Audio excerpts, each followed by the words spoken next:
Welcome back. It's now time for the Financial Week. Jamaican small and medium-sized businesses are being encouraged to embrace technology and artificial intelligence to remain competitive in today's rapidly changing marketplace. The call came during JMMB's Thought Leadership Breakfast, where business leaders stressed that digital tools and AI are no longer optional but essential for growth. The Development Bank of Jamaica also highlighted that it provided $6 billion Jamaican dollars in financing to SMEs last financial year to support innovation and business expansion.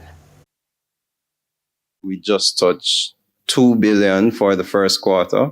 So that in essence is showing progression. If we continue on this rate, we probably may end up at $8-9 billion for the rest of the year. So we are actively in the space, getting financing out to businesses.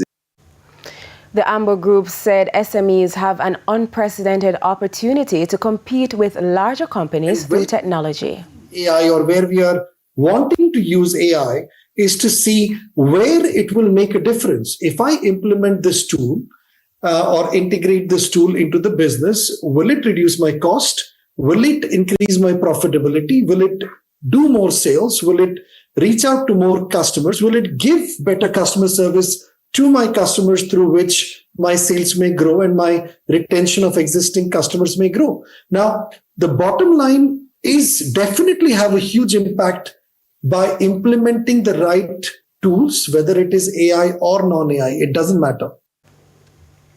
On the stock market, the JSE index advanced by 4,098 points, while the junior market index advanced by 65 points.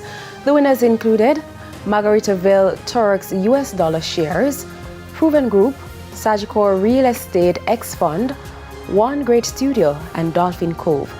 The losers were led by JPS 7% preference shares, JPS 9.5% preference shares, Epley 7.25% preference shares, Mayberry Group, and Access Financial Service. 24 shares traded firm.